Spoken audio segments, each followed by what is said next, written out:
This day the High Court of Justice sat in Westminster Hall for the trial of the king. The hall was hung with scarlet, and a great scaffold built at the upper end, on which the commissioners were placed. The people thronged in such numbers that it seemed the whole city had gathered. Soldiers lined the passage, striking with the flat of their swords to keep back the press. A cry arose that the king was coming. His Majesty appeared, guarded by soldiers. Many cried out, "God bless your Majesty." Others called for justice, but the greater number blessed him. The soldiers beat their drums to silence the people. The king walked with a steady pace, looking straight before him, dressed in black with the blue ribbon across his breast and carrying a cane tipped with silver. He ascended the scaffold and sat before the court, keeping on his hat. The charge was read, accusing Charles Stuart of levying war against the Parliament and people. As the clerk read, the king tapped his cane upon the floor, and the silver head fell off. He stooped and took it up, smiling.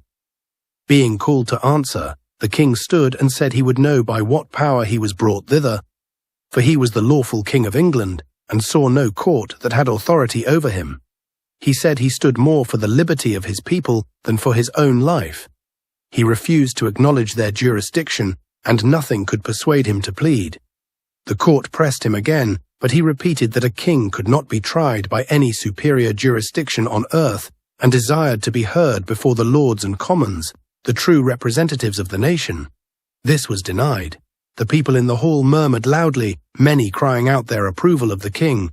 The soldiers struck the ground with their muskets and commanded silence. On the last day the king was again brought to the hall. He looked upon the court with an undaunted countenance. When the president pronounced the sentence of death, the king attempted to speak, but the soldiers beat their drums so violently that his voice could not be heard. When the sentence was ended, the king was led away through the line of soldiers.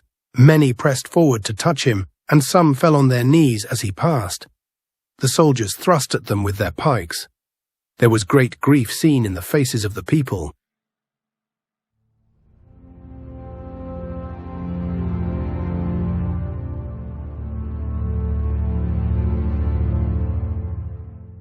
I stood among the crowd in Westminster Hall when the king was brought to his trial. The hall was full almost to bursting. The people pressed so close that many could hardly draw breath. Soldiers stood in ranks on either side with their muskets levelled, and the sound of their boots on the floor echoed through the hall as they moved to keep the crowd back. When word was passed that the king was entering, a stir arose like a wind through the multitude. His Majesty walked up the long passage between the soldiers, very calm, and looking neither to the right nor left.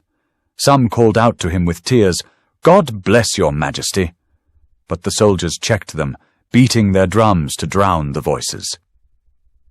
The king was dressed in black, with a plain white collar and the ribbon of the garter. He carried a cane and bore himself with a dignity that struck many silent. When he came to the bar, he fixed his eyes upon the court with a steady look, and sat down, keeping on his hat.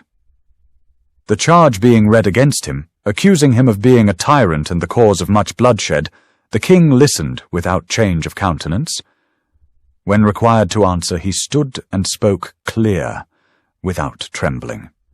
He said that he was the lawful king, that he saw no authority in the court, and that he would answer before God only, and the laws and Parliament of England in their proper constitution. The murmuring of the crowd grew so loud that the president bade the soldiers silence them. Many near me cried out that the king spoke well and justly. Others argued and pressed to the front to see his face. The soldiers thrust at them with the butts of their muskets. When the king refused again to submit to the court, the president grew impatient and commanded that he be taken away. As the guards led him out, he turned to speak further, but the drums beat so heavily that not a word could be heard. On the day of his sentence, when the king was brought for the last time, the silence of the people was very great. He stood upright while the sentence of death was read, showing no fear. When he went forth, many about me wept, and some stretched out their hands to him, but the soldiers drove them back. Never did I behold a man meet his accusers with more courage and calmness. the sorrow of the people was deep and plain to be seen.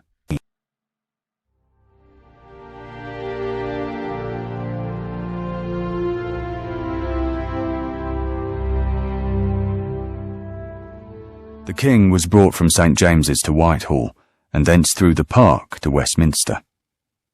I attended him as he passed between the soldiers, who stood thick on either side, their pikes so near that his majesty could scarce walk without brushing against them.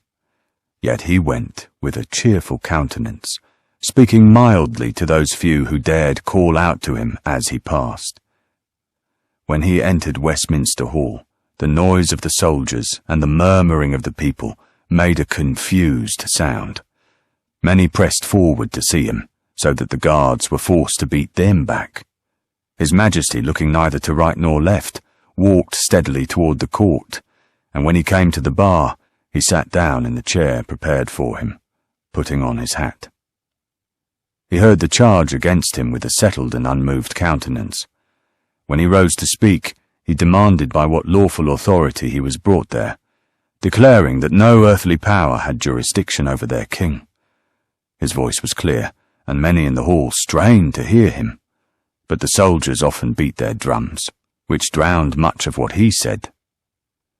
The king maintained the same answer throughout the several days they brought him before the court, still denying their authority and appealing to the laws and the known constitution of the kingdom.